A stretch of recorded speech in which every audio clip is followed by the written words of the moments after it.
ലോകം എവിടെയാണെന്നറിയണ്ടേ? ഞാനിപ്പോൾ നിൽക്കുന്നത് കേരളത്തിലെ ഒരു സർക്കാർ വിദ്യാലയത്തിലാണ്. അതെ, ഒരു പൊതുവിദ്യാലയത്തിൽ, Munderi government higher secondary school, Kannur.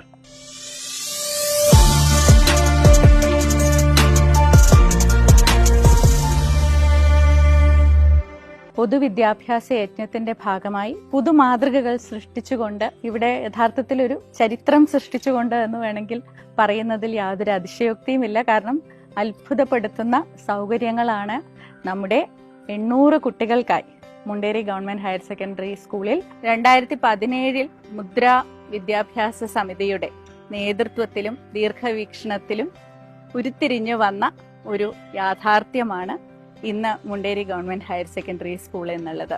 സർക്കാരിന്റെയും കിഫ്ബിയുടെയും ഒപ്പം മറ്റ് പൊതുമേഖലാ സ്ഥാപനങ്ങളുടെ CSR ഫണ്ടുമൊക്കെ ഉപയോഗിച്ചാണ് ഈ ഒരു വമ്പൻ ഉദ്യമം എന്ന് സാക്ഷാത്കരിച്ചിരിക്കുന്നത്.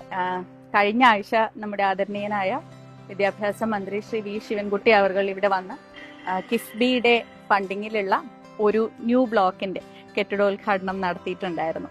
അത്രയധികം ഏറ്റവും ആധുനികമായിട്ടുള്ള സാങ്കേതിക വിദ്യ ഉപയോഗിച്ചുകൊണ്ട് നമ്മുടെ കുഞ്ഞുങ്ങൾക്ക് പഠിക്കാൻ അനുയോജ്യമായ രീതിയിലുള്ള, ഉത്തമമായ രീതിയിലുള്ള ക്ലാസ് മുറികൾ മുതൽ 32 ക്ലാസ് മുറികളാണ് ഇവിടെ ഉള്ളത്.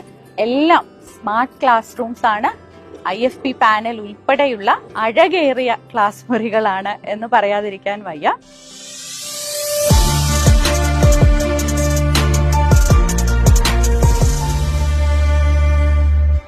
ഒരു വലിയ ഗംഭീരമായിട്ടുള്ള ഓഡിറ്റോറിയം നിങ്ങൾ കണ്ടു.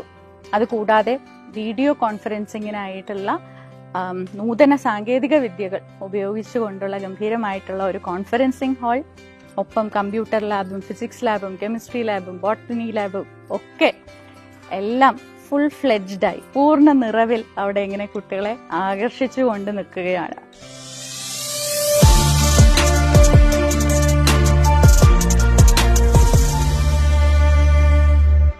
ഒരു പക്ഷെ മറ്റൊരിടത്തും കാണാത്ത ഒരു അതിനൂതനമായിട്ടുള്ള റോബോട്ടിക്സ് ലാബ് വരെ ഇവിടെ ഉണ്ട്.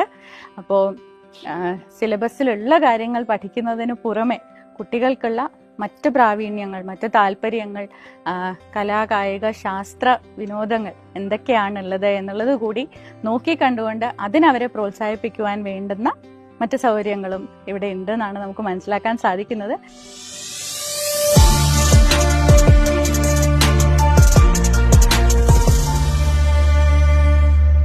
എനിക്ക് തോന്നുന്നു 5-6 ഏക്കർ ഭൂമി ഇവിടെ ഈ സ്കൂളിന് വേണ്ടിയിട്ട് കണ്ടെത്തിയിട്ടുണ്ട്. അപ്പോൾ ഇത്രയും പരന്നു കിടക്കുന്ന വിശാലമായിട്ടുള്ള ഈ ഇടം ഞാൻ ഇപ്പോഴും കണ്ടു തീർന്നിട്ടില്ല. ഇനി ഒരു ആംഫി തിയേറ്റർ ഉണ്ട് നമുക്കിവിടെ.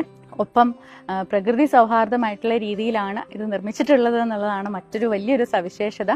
ഇത്രയും വലിയ സ്കൂളിന്റെയും ഈ ലാബിന്റെയും ഓഡിറ്റോറിയത്തിന്റെയും ഒക്കെ ഊർജ്ജ സ്രോതസ് എന്ന് പറയുന്നത് ഇവിടെ തന്നെയുള്ള സോളാർ പാനൽസിൽ നിന്നാണ്, സൗരോർജ്ജം ഉപയോഗിച്ചാണ് ഇതെല്ലാം പ്രവർത്തിപ്പിക്കുന്നത് എന്നുള്ളത് മറ്റൊരു പ്രത്യേകത കൂടിയാണ്.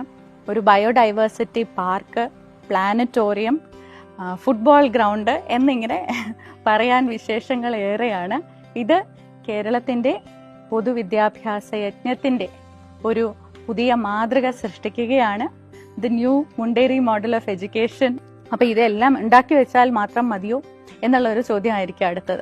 അല്ല, ഇത്രയും കാലമായി അതിമനോഹരമായി ഇതെല്ലാം പ്രവർത്തിപ്പിച്ചുകൊണ്ട് വരികയാണ് എന്നുള്ളതാണ് ഇതിന്റെ മറ്റൊരു ശ്രേഷ്ഠത. ഈ സ്കൂളിലേക്ക് ഇപ്പൊ കയറി വന്ന് കുട്ടികളുമായിട്ട് സംവദിച്ചുകൊണ്ട് സ്കൂൾ മൊത്തം നടന്ന് കാണുമ്പോഴും ഒരു തരി പോലും ഒരു മാലിന്യമോ ചപ്പോ ചവറോ ഒന്നും ഒരിടത്ത് ഞാൻ കാണുന്നില്ല. കാരണം അത്ര വൃത്തിയോടെയും വെടിപ്പോടെയുമാണ് ഇവിടെ സൂക്ഷിക്കുന്നത് എന്നുള്ളത് തീർച്ചയായിട്ടും എടുത്തു പറയേണ്ടുന്ന ഒരു കാര്യമാണ്. നല്ല സൗകര്യങ്ങൾ കുട്ടികൾക്ക് നൽകുന്നത് തീർച്ചയായിട്ടും അവർ അതുപോലെ തന്നെ അതിനനുയോജ്യമായിട്ടുള്ള രീതിയിൽ അതിനെ വിനിയോഗിക്കുന്നുമുണ്ട് എന്നുള്ളതാണ് കുട്ടികളുമായി സംവദിച്ചതിൽ നിന്നും അറിയാൻ സാധിച്ചിട്ടുള്ളത്. കുട്ടികളെ പഠിക്കാൻ പ്രേരിപ്പിക്കുന്ന, കൂട്ടുകൂടാൻ പ്രേരിപ്പിക്കുന്ന, തങ്ങളുടെ കഴിവുകളെ തൊട്ടുണർത്താൻ പ്രേരിപ്പിക്കുന്ന അനേകം വിദ്യാലയങ്ങൾ കേരളത്തിൽ തുടരെ തുടരെ ഉണ്ടാകുമെന്ന് എനിക്ക് ഉറപ്പാണ്. അപ്പോൾ മുണ്ടേരി ഗവൺമെന്റ് ഹയർ സെക്കൻഡറി സ്കൂളിന്റെ എല്ലാ കൊച്ചു കൂട്ടുകാർക്കും, ഇവിടുത്തെ എല്ലാ അധ്യാപികമാർക്കും, ഇവിടുത്തെ എല്ലാ കുടുംബാംഗങ്ങൾക്കും, സ്റ്റാഫിനും ഒരുപാട് സ്നേഹം. ഇനിയും ഈ ജൈത്രയാത്ര തുടരട്ടെ, മറ്റൊരുപാട് വിദ്യാലയങ്ങൾക്ക് ഇത് പ്രേരണയായി മാറട്ടെ എന്ന് ആഗ്രഹിക്കുകയാണ്. നമസ്കാരം.